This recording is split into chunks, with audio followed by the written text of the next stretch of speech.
Dear viewers, welcome again to the analysis of Yoledo TV. I hope you're well from wherever you're watching this channel. Now today is the day that was scheduled for the tribunal session, and according to the proceedings, the person who took the witness stand was Professor GULIYE. And Professor GULIYE was cross-examined by his lawyer, and in that examination, there were a series of mistakes which were noted, and according to what I observed, there were in those kind of in some of those remarks that he was issuing, Professor GULIYE inaonekana kwamba alikuwa ana fumble.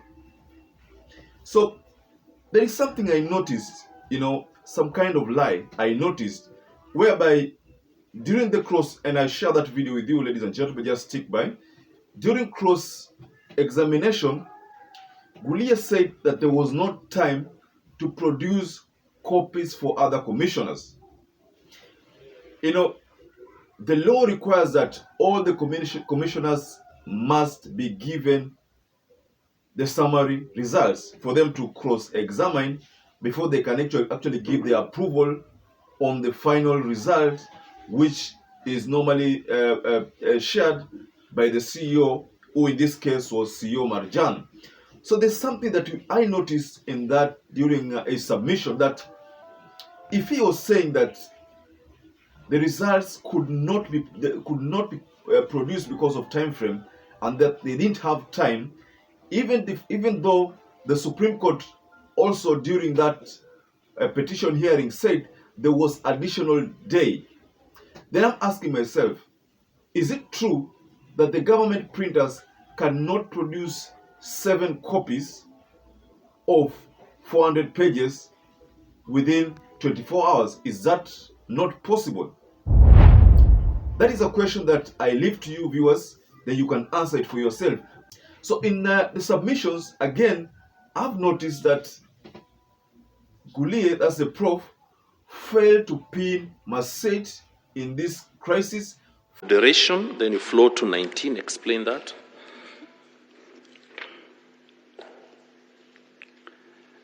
Yeah, we had a late night meeting, I think early morning, I should say, the visitation that happened as expulsed in 17 and 18.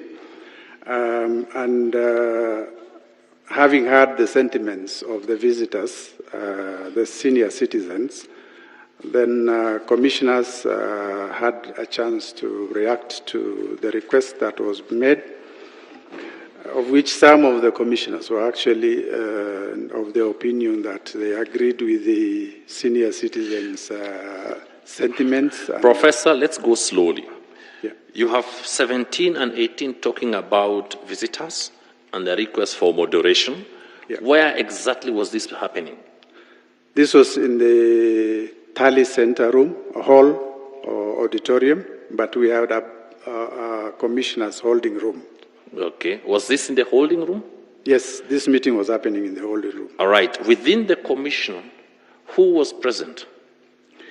We were all of us were present. All of us when means the chair, all the commissioners. When the request was made to visit, to talk to the chair, this request was specific to the chair initially.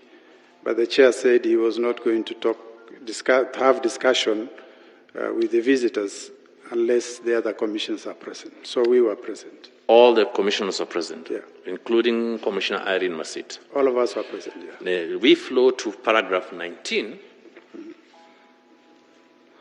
When the chairman made this invitation, were the visitors present or not? They were there.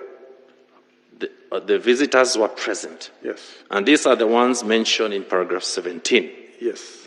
So now,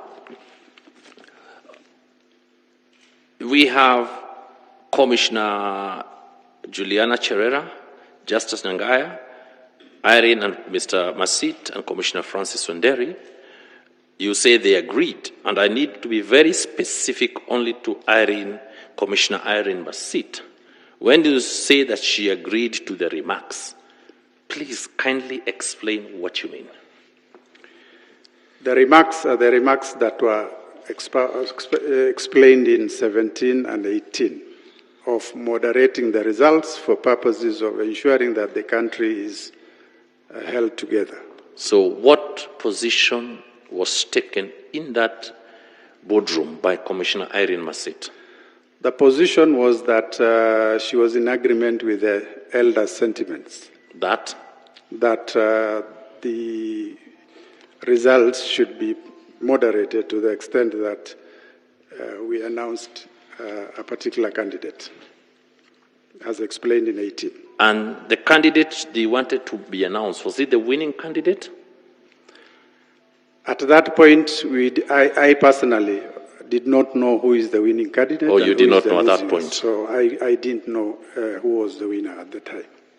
Right. Now, after that, what was your position yourself?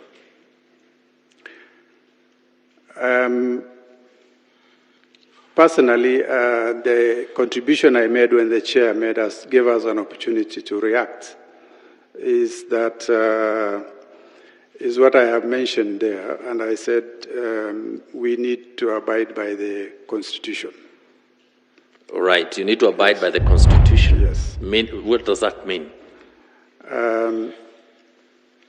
I said I did not know the outcome of the election at that point, and any such discussion was not welcome as far as I was concerned. And my view was that we didn't need to discuss about winning and losing because we didn't know who is winning and who is losing. Right. Now, for Commissioner Irene MASIT to make comments to agree to moderation in the presence of the people you're calling elders, was that legal? Or does the Constitution allow that? In my opinion, it wasn't. It wasn't.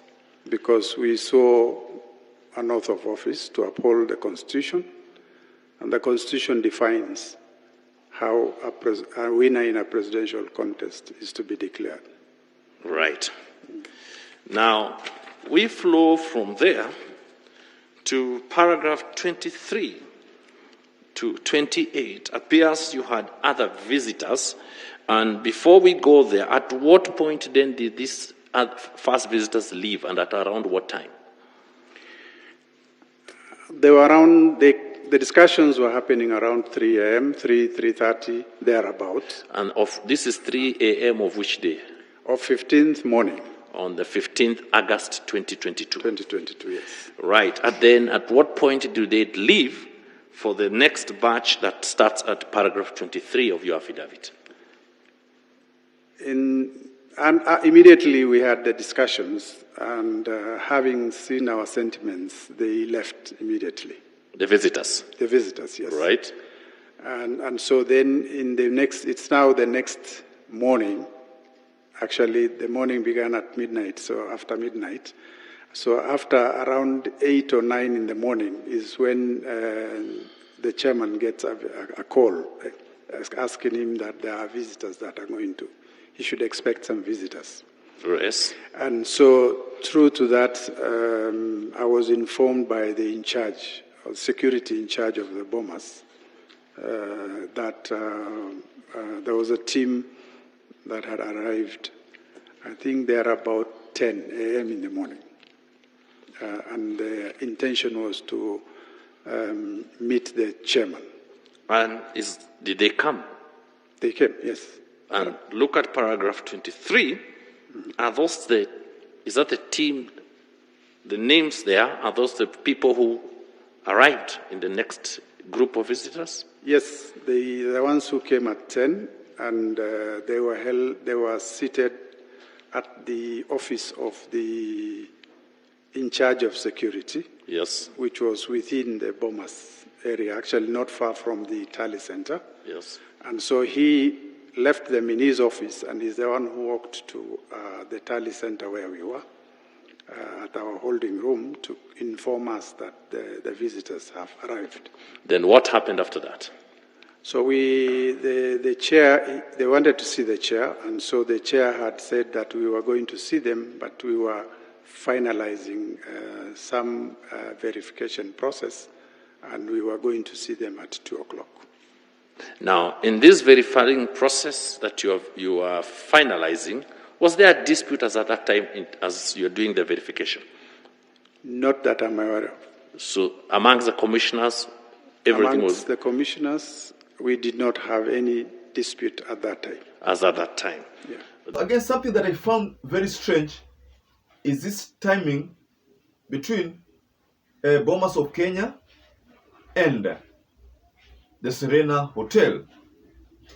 It is evident that this could have been something that they had disagreed on, 4 hours ago, 3 hours ago, before the announcements of those results. Because if GULIYE is saying that, and he also is wondering how that came to be, if he's saying that, he's also wondering how CHERERA reached Bomas of Kenya, then again it already explains that there was some kind of disagreement at the Bomas of Kenya over these results. And there is a part where GULIYE also anajifix when he says that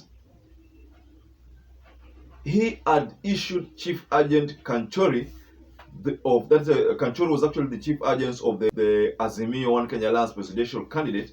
So if he's saying that he had issued the summary copies to all the chief agents, that all the chief agents signed except one, then again, this other side, he says that they could not produce all the other copies because of time. Because I remember what Kanchori said that day is that he has not been allowed to get access to the results. So this is what Kanchori needed so that he could go through the results to see the tabulation before going to the final copy, that is the Form 34C. Because apparently in the portal, Form 34C was never shared, and it has not been shared to date according to the proceedings of that tribunal. So there you have it. That's part of the witness session, the submission of GULIYE. I hope you got some insight into what transpired during that submission. And I'd like to urge you to please support this channel by subscribing to it. Make it grow further. We'd like to hit the 20,000 subs. And I believe with you and with your support, we will reach there. So once again, stay safe, stay blessed until we catch up again in our next analysis.